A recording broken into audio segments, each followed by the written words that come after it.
Hello बच्चों, कैसे हैं आप लोग। आशा करता हूं कि आप लोग अच्छे होंगे और अच्छी तरह पढ़ाई कर रहे होंगे। बहुत पहले हमने kinematics class 8 Pearson IIT foundation series से लेवल 1 के क्वेश्चंस को सॉल्व करा था, जिसमें हमने मेरे बुक के हिसाब से क्वेश्चन नंबर 31 से क्वेश्चन नंबर 45 बनाया था। 45 से 31 एक्चुअली बनाया था। तो आज मैंने देखा कि कुछ क्वेश्चंस नहीं बनाया हूँ और उसमें कुछ क्वेश्चंस बनाने की ज़रूरत है, तो मैं उसको बना दे रहा हूँ। ठीक है, तो चलिए शुरू करते हैं क्वेश्चन नंबर 30 से। इसमें भी हम उल्टा चलेंगे, 30 से क्वेश्चन नंबर 1 तक बात करेंगे। तो सारे क्वेश्चन बनाने की वैसे ज़रूरत नहीं, जो क्वेश्चन बहुत इंपॉर्टेंट है उसको हम कराने की कोशिश करें। कुछ तो बहुत ईजी है जो हमें बिल्कुल बनाने की ज़रूरत नहीं है। चलिए शुरू करें। क्वेश्चन नंबर 30 में कह रहा है द वेलोसिटी टाइम ग्राफ में क्या गिवन है, वेलोसिटी है इधर और इधर टाइम गिवन है। ठीक है, कुछ इस तरह का ग्राफ बना हुआ है। ये है OABCD। ठीक है, the part of the graph that shows deceleration of the body is. कौन ऐसा पार्ट है जो आपको डिसेलरेशन शो कर रहा है। डिसेलरेशन का मतलब क्या होगा, स्पीड घटेगी। तो बताइए यहाँ पे स्पीड क्या हो रहा है, O से A तक बढ़ रहा है, मतलब वेलोसिटी बढ़ रहा है। A से भी वेलोसिटी चेंज नहीं हो रहा है। यहाँ पे क्या होगा, एक्सेलरेशन पॉजिटिव आएगा। यहाँ पे एक्सेलरेशन क्या होगा, 0। यहाँ पे भी एक्सेलरेशन पॉजिटिव होगा। क्यों? चूंकि वेलोसिटी क्या हो रहा है, बढ़ रहा है। यहाँ पे एक्सेलरेशन क्या आएगा, नेगेटिव। एक्सेलरेशन नेगेटिव का मतलब डिसेलरेशन। तो डिसेलरेशन कहाँ पे कहाँ होगा, C से D। तो आंसर क्या होगा, OA नहीं होगा। OA तो एक्सेलरेशन पॉजिटिव होगा, मतलब एक्सेलरेशन होगा। डिसेलरेशन कहाँ पे होगा, जहाँ पे एक्सेलरेशन नेगेटिव होगा, वो क्या होगा आंसर, CD, ऑप्शन D। आई थिंक आपको बात समझ आई होगी, पूरा मैंने डिटेल बता दिया। क्वेश्चन नंबर 30 समझ आ गया होगा आपको। चलिए क्वेश्चन नंबर 29 की बात करते हैं। क्वेश्चन नंबर 29 क्या कह रहा है, 29 कह रहा है कि when a body moves with uniform velocity. कैसी वेलोसिटी, यूनिफॉर्म वेलोसिटी। ऑप्शन बोला it has zero acceleration, it has zero acceleration. B बोला है it moves along a straight line path, it moves along a straight line path. Option C क्या कह रहा है, average velocity is equal to instantaneous velocity. Option D क्या क्या है, all. बताइए यूनिफॉर्म वेलोसिटी का मतलब वेलोसिटी चेंज नहीं हो रहा है, और वेलोसिटी जब चेंज नहीं होगा, और एक्सेलरेशन का क्या फार्मूला है, चेंज इन वेलोसिटी बटे टाइम टेकन। जब ये वेलोसिटी चेंज ही नहीं होगा तो एक्सेलरेशन क्या होगा, 0। ये सही है। It moves along A straight line path. अगर स्ट्रेट लाइन पाथ में मूव करेगा तो वेलोसिटी चेंज नहीं होगा, तभी तो यूनिफॉर्म वेलोसिटी होगा। अगर वो स्ट्रेट लाइन पाथ में ना चले, डायरेक्शन चेंज करे तो वेलोसिटी चेंज होगा। दैट मीन्स के यूनिफॉर्म वेलोसिटी नहीं होगा। यूनिफॉर्म वेलोसिटी का मतलब स्ट्रेट लाइन पाथ में चले और स्पीड ना चेंज हो, तो ये भी होगा। तो हर एक इंस्टेंट में जो वेलोसिटी होगी, मतलब छोटे छोटे टाइम इंटरवल में जो वेलोसिटी होगी और जो एवरेज वेलोसिटी होगी, वो तो बराबर होना चाहिए ना, तभी तो ऐसा होगा। ये भी होगा। तो आंसर क्या होगा आपका, ऑल। क्या आंसर होगा, ऑल। बात समझ आ रही है। जीरो एक्सेलरेशन क्यों, क्योंकि वेलोसिटी चेंज ही नहीं हो रहा था, एक्सेलरेशन 0। और जब वेलोसिटी को चेंज नहीं होना है तो डायरेक्शन भी चेंज नहीं होना पड़ेगा, स्पीड भी चेंज नहीं होना पड़ेगा। डायरेक्शन चेंज नहीं होने का मतलब किस में चलेगा, स्ट्रेट लाइन पाथ में। और छोटे छोटे इंटरवल्स में जो वेलोसिटी होगी वो एवरेज में जो वेलोसिटी को दोनों बराबर होना चाहिए, मतलब ये दोनों बराबर होना चाहिए, तो ऑल आंसर होगा। आई थिंक आपको बात समझ आई होगी, बहुत ही ईजी क्वेश्चन था, उतार लें। डन। चलिए 29 हो गया। क्वेश्चन नंबर 28 क्या कह रहा है, the ratio of distance travelled by two bodies A and b. A और बी का जो डिस्टेंस ट्रेवल्ड है वो क्या होगा, अलोंग ए स्ट्रेट लाइन। तो वही डिस्टेंस होगा, वही डिस्प्लेसमेंट का मैग्नीट्यूड होगा, with equal acceleration x. Acceleration कितना लिया है, x, where x is greater than equal to 1। Oh sorry, ये एक्स लिया है, एक्सेलरेशन इक्वल है। ठीक है, दोनों का एक्सेलरेशन हमने ए मान लिया। The ratio of distance travelled by two bodies A and B starting from rest, that is u का वैल्यू 0 है दोनों के लिए, with equal acceleration is x, where x is greater than equal to 1। ठीक है, तो ये क्या होगा, एस का फॉर्मूला क्या होता है, U T plus half a t square. You तो 0 है तो बस क्या बचेगा, half a t square. That is यहाँ पे अगर पुट करें हाफ ए, तो दोनों के लिए सेम है, half a t square, that is a t, a का स्क्वायर। तब time for a is to half acceleration time for b का स्क्वायर, यही किसके बराबर, एक्स के बराबर है, जो 1 से बड़ा या बराबर है। हाफ ऑफ कैंसिल हो जाएगा, ए कैंसिल हो जाएगा, दैट इज टी ए बटे टी बी का होल स्क्वायर 1 से बड़ा या बराबर होगा। दैट इज टाइम तो हमारा पॉजिटिव है इसलिए कोई प्रॉब्लम नहीं है। दैट इज टी ए और टी बी का जो रेशियो है 1 से बड़ा या बराबर होगा। That is time A greater than equal to time B होगा। ठीक है, तो ऑप्शन कौन सा करेक्ट होगा, time taken by body A is greater than equal to time taken by body B, जो मैंने यहाँ पे सॉल्यूशन कर दिया। उतार लें।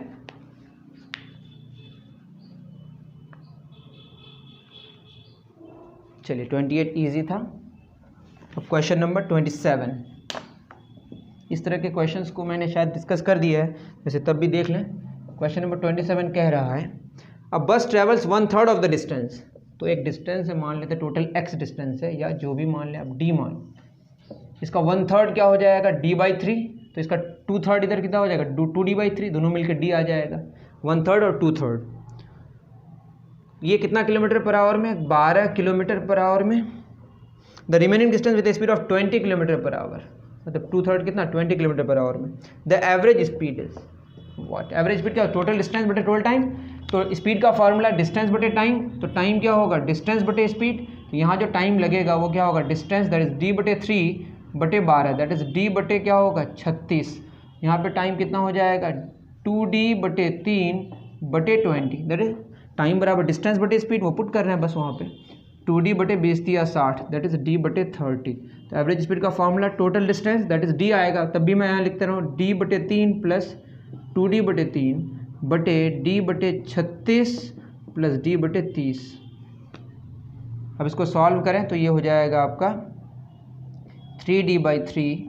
आप जैसे भी चाहें सॉल्व करें, मैं यहाँ पे मल्टीप्लाई करके बता दे रहा हूँ। 36 × 30 यहाँ नीचे होता ऊपर चला गया, नीचे क्या होगा बताइए 30d plus 36d, that is 3.30।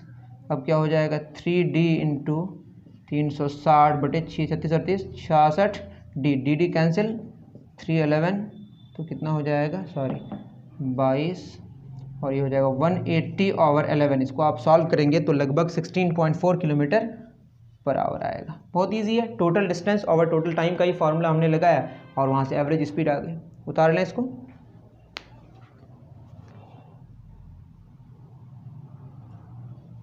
Done, बोला 1/3 12 किलोमीटर पर आवर में चला, जो बच गया वो 20 किलोमीटर पर आवर में चला, तो एवरेज स्पीड चाहिए था, हमने कर दिया। बहुत इजी है। 27 डन। 26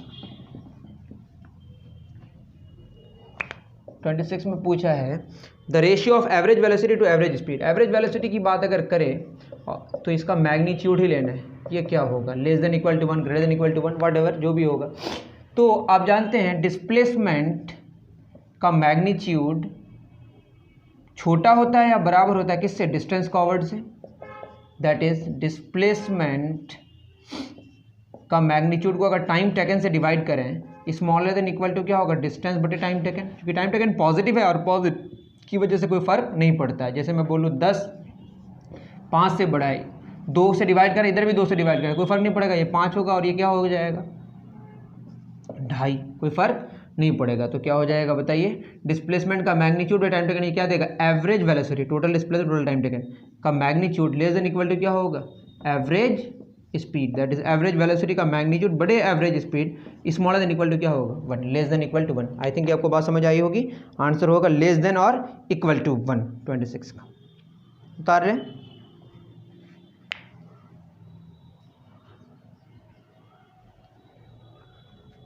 चलिए डन, 26 हो गया। क्वेश्चन नंबर 25, इसमें कहा body moving from its initial position of rest along a straight line. हमको जहाँ तक समझ आया इस क्वेश्चन में जो ऑप्शन है कुछ क्लियर नहीं है, तब भी इनिशियली रेस्ट में मतलब 0 मीटर पर सेकंड में चल रहा है ऐसा मुझे लग रहा है। Along a straight line covers 1 metre in 1 second, that is 1 metre per second चल रहा है। उसके बाद बोला if it covers 8 metre in the next 2 seconds, 8 metre 2 second में, दैट इज ये कितना होगा 4 मीटर पर सेकंड। उसके बाद क्या ऑप्शन है मुझे क्लियर नहीं है, तो आप खुद देख लें, मुझे समझ नहीं आई। क्वेश्चन नंबर 25 हो गया। क्वेश्चन नंबर 24, इसको बोला है, इसमें बोला 45 किलोमीटर पर आवर बराबर कितना मीटर पर सेकंड। तो इसको आप या तो वो लगा दें 5/18 मैंने बताया है कहीं पे, या 45 ये किलोमीटर दैट इज 1000 मीटर, और 1 घंटा में 60 minute Guna 60 second that is 3600 second. 60 1 घंटे में 60 मिनट इंटू 60 फिर सेकंड में बदल जाएगा, 0 0 कैंसिल, 9 चौक 36, 9 5 45, 50/4, 2 दूना 4, 2 5 10, 25/2, 12.5 मीटर पर सेकंड। आंसर क्या होगा? 12.5 मीटर पर सेकंड। ईजी है, उतारे।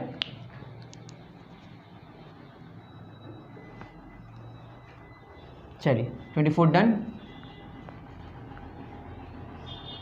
Question number 23, a body undergoes the displacement of 3 meter in first second, 3 meter in first second, 3 meter per second, 4 metre in second मतलब एक ही second की बात हो रही है, 4 मीटर सेकंड मतलब 1 सेकंड की बात हो रही है, 5 metre in the third second, फिर 5 मीटर पर सेकंड में चल रहा है। The body is moving with an, देखिए हर एक सेकंड में कितनी स्पीड बढ़ रही है इसकी, 1 मीटर पर सेकंड, दैट इसका एक्सेलरेशन ये इंप्लाई कर रहा है 1 मीटर पर सेकंड बढ़ रही, that is 1 metre per second square हो गया। दैट इज यूनिफॉर्म वेलोसिटी, गलत है, वेलोसिटी तो बढ़ रहा है, मतलब वेलोसिटी का मैग्नीट्यूड बढ़ रहा है। यूनिफॉर्म एक्सेलरेशन होगा आंसर। क्या आंसर होगा? Uniform acceleration. इजी क्वेश्चन था। क्वेश्चन नंबर 22 देखें, ये क्या कह रहा है? A body starts from rest, rest का मतलब ही यू का वैल्यू कितना हो गया? 0, and moves along a straight line path with uniform acceleration. Acceleration क्या है? यूनिफॉर्म है, जो भी है 1 मीटर पर सेकंड स्क्वायर हो सकता है, 2 मीटर पर सेकंड स्क्वायर हो सकता है। The ratio of the velocity at t बराबर 1 सेकेंड, t बराबर 1 सेकेंड और t बराबर 2 सेकेंड में जो वेलोसिटीज़ होगी उसकी रेशियो बताना है। तो v अगर t बराबर 1 सेकेंड में हम जाने तो फार्मूला क्या होता है? u plus A T, that is u तो 0 है और एक्सेलरेशन कितना? a, कोई भी वैल्यू होगा 1, a इंटू 1 क्या आएगा? a। v t बराबर कितना second? 2 second, that is 0 plus a into 2 क्या आ जाएगा? 2a। तो रेशियो कितना आ जाएगा? a is to 2a, a cancel, क्या आ जाएगा? 1:2। तो आंसर क्या होगा बताइए? 1:2। बिल्कुल सिंपल है, एग्जाम्पल लेके भी दे सकते हैं, एक्सेलरेशन का कोई वैल्यू पुट कर देंगे तो भी हो जाएगा। ठीक है, उतार लें इसको।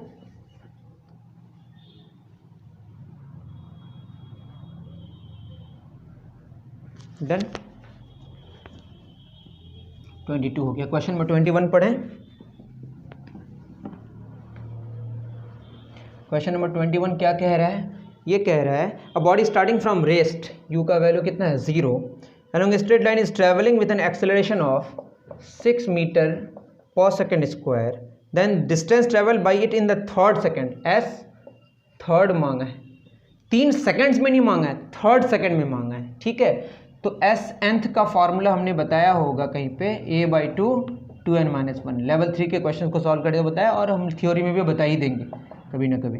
u 0 और a/2, a कितना? 6/2, ठीक है, 2n-1, दैट इज क्या हो जाएगा? 3 इंटू 2n-1। हमको कितना का चाहिए? थर्ड का, तो 2 इंटू 3-1 n का वैल्यू पुट कर देंगे, 3 इंटू 6 में गया 5, दैट इज कितना हो जाएगा? 15 मीटर। तो थर्ड सेकंड में जो डिस्टेंस ट्रैवल किया होगा वो कितना? 15 मीटर। स्ट्रेट लाइन है तो जो डिस्प्लेसमेंट का मैग्नीट्यूड होगा वही डिस्टेंस होगा। आई थिंक ये बात समझ आई होगी, उतारें।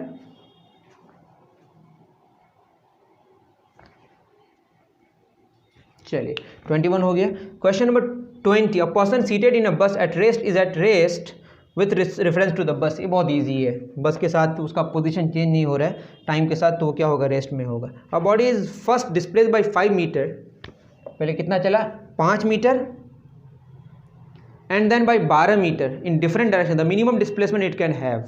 बहुत ईजी है, देखिए 5 मीटर चला और 12 मीटर क्या हो गया? वापस आ गया। तो मिनिमम डिस्प्लेसमेंट कितना हो जाएगा बताइए अगर वापस डायरेक्शन वो in different directions, the minimum displacement कितना हो जाएगा? ये 7 ही मीटर होगा। कितना मीटर? इसका मैग्नीट्यूड ही मांगा है एक्चुअली, बहुत ईजी है सब।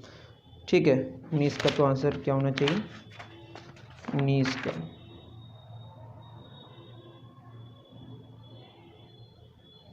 अठारह 19 का सी बिल्कुल सही है। 18 नंबर देखिए, बहुत इजी है। ये बोला है the displacement time graph, that is position time graph ही मानिए, body is shown in the figure. ये फिगर में गिवन है, ये पोजीशन है, ये टाइम है, डिस्प्लेसमेंट टाइम है, इस तरह का फिगर है। OABCD, ठीक है। The part of the graph that represents body at rest, देखिए ओ से ए में पोजीशन चेंज कर रहा है, ए से बी में पोजीशन चेंज नहीं कर रहा है, तो ए से बी में क्या रेस्ट में हो गया, बी से सी में पोजीशन घट रहा है बट बदल रहा है, सी से डी में और घट रहा है बदल रहा है। बदल कब नहीं रहा है पोजीशन? ए से बी में। जब पोजीशन चेंज नहीं होगा टाइम के साथ तो किस में होगा? बॉडी रेस्ट में होगा। बहुत ईजी, उतार ले। 18 तो बहुत इजी हो गया, 19 हो गया, अब 17, क्वेश्चन नंबर 17 पे गौर करते हैं। 17 में कह रहा है a car starting from rest, rest मतलब u बराबर 0, travelling along a straight path with uniform acceleration covers s1 s2 s3 distances in first second and third, that is first s1 क्या है फर्स्ट सेकेंड में, तो हमें पता है कि एस nth का फॉर्मूला क्या है u plus a by two 2n minus one, तो u तो 0 है, a by two 2n minus one, बस क्या हो जाएगा a by two 2n minus one, तो s1 में क्या होगा a by two 2n minus one, 2 into 1 minus one, that is 2 into 1 2 minus 1 1, that is a by two आएगा, s2 a by two 2 into 2 minus 1, 4 में गया 3, 3a by two हो जाएगा, s3 ये क्या हो जाएगा a by two 2 into 3 minus 1, 3 दूना 6 में गया 5, दैट इज 5a ओवर 2। इसमें बोला है कि आप निकालें s2 माइनस s1 बटे s3 माइनस s2 क्या होगा, निकाल लेते हैं। s2 माइनस s1 कितना हो जाएगा, that is 3a by two minus a over 2, और s3 5a over 2 minus 3a over 2, ये कितना होगा 3 में a माइनस a कितना 2a ओवर 2, नीचे क्या होगा 5 में देने के 2a ओवर 2, ये कैंसिल हो जाएगा, दैट इज 1:1। बहुत इजी, उतारें।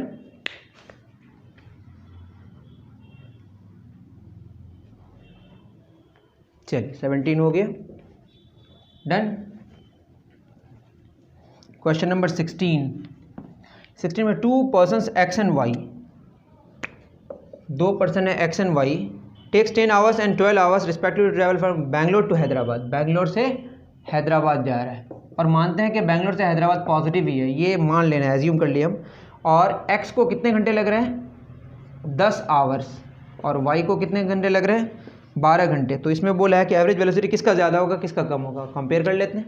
मान लेते हैं यहाँ से यहाँ तक कितना डिस्टेंस ट्रैवल किया d, तो एवरेज वेलोसिटी किसका हो जाएगा बताओ, x का, ये हो जाएगा टोटल डिस्प्लेसमेंट में टोटल टाइम कितना 10, एवरेज वेलोसिटी y का कितना हो जाएगा टोटल डिस्प्लेसमेंट बटे टोटल टाइम d बटे 12, d बटे 10 और d बटे 12 में कंपेयर कीजिए कौन बड़ा होगा, अगर ये पॉजिटिव है डिस्प्लेसमेंट तो ये हो जाएगा d बटे 10 बड़ा, दैट इज x का ज़्यादा होगा, average velocity of x is more than average velocity of y।